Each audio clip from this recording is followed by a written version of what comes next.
আমি আবার আজকে চলে এসেছি ভেক্টর কন্ট্রোল অফিসে।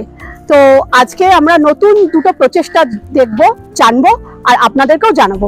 আসুন। এবার আপনারা সবাই দেখেছেন একটা ভিডিও। আমি ডক্টর দেবাশিস বিশ্বাস, কলকাতা পুরসভার মুখ্য পতঙ্গবিদ।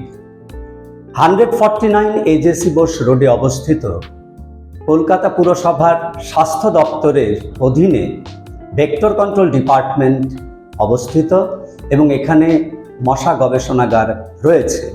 এই মশা গবেষণাগার ছাড়াও তার পাশে আরও দুটো রুম আছে। একটাতে প্রশিক্ষণ দেওয়া হয়, ট্রেনিং রুম, আরেকটা হচ্ছে কীটনাশক কিভাবে স্প্রে করতে হবে তার টেকনিক শেখানোর ঘর। আজকে আমরা এর আগেরটাতে অবশ্যই মশা গবেষণাগারে কী কী কাজ হয়, মশা সংক্রান্ত কী কাজকর্ম হয় সেগুলো আমরা দেখিয়েছি।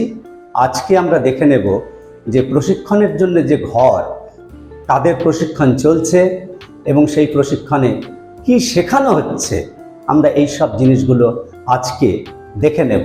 চলুন যাই প্রশিক্ষণ ঘরে। ইলিশ মশার লার্ভা আলো পছন্দ করে না, যাকে আমরা সায়েন্সের ভাষায় বলি ফোটোফোবিক, অর্থাৎ ওরা আলো অপছন্দ করে।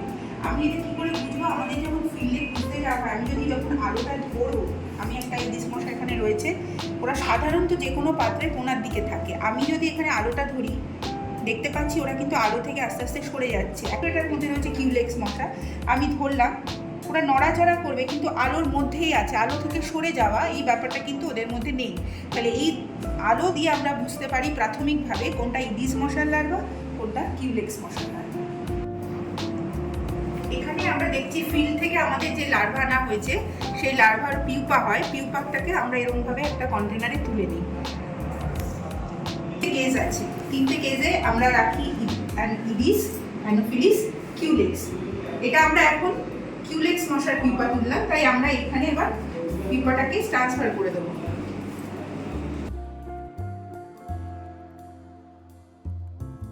পিউপাটাকে ট্রান্সফার করা হচ্ছে।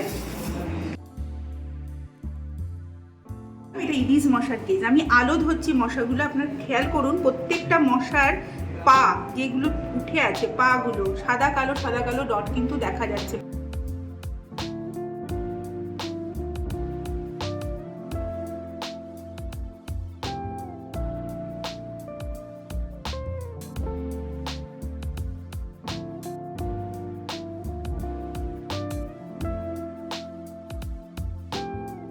এটা হচ্ছে ইডিস। এখানে দুটো লার্ভা আমরা দেখতে পাচ্ছি, একটা হচ্ছে নিচের যেটা আমরা দেখতে পাচ্ছি, যেটার মধ্যে আমি পয়েন্ট করে আছি, এটা হচ্ছে ইডিস মশার লার্ভা। আর উপরে যেটা পয়েন্ট করছি সেটা হচ্ছে কিউলেক্স মশার লার্ভা। এই দুটোকে আমরা কি করে আলাদা করি? এটা হচ্ছে সাইফন টিউব। এই যে পেছনে যে অংশটা আমরা দেখতে পাচ্ছি, এই যে আমি দেখাচ্ছি, এটা হচ্ছে সাইফন টিউব, এটাও রয়েছে সাইফন টিউব। দুটো সাইফন টিউবের স্ট্রাকচার দেখে, অর্থাৎ আকার দেখে আমরা বুঝতে পারি কোনটা ইডিস মশার লার্ভা আর কোনটা কিউলেক্স মশার লার্ভা।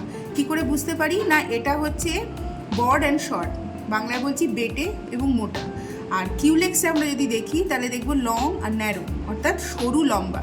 এই দুটো সাইফন টিউবের আকার দেখে আমরা আলাদা করতে পারি কোনটা ইডিস মশার লার্ভা, কোনটা কিউলেক্স মশার লার্ভা। কিউলেক্স মশার লার্ভা সাইফন টিউব হচ্ছে লং অ্যান্ড ন্যারো, আর ইডিস মশার সাইফন টিউব হচ্ছে বড অ্যান্ড শর্ট, অর্থাৎ বেটে মোটা সরু লম্বা।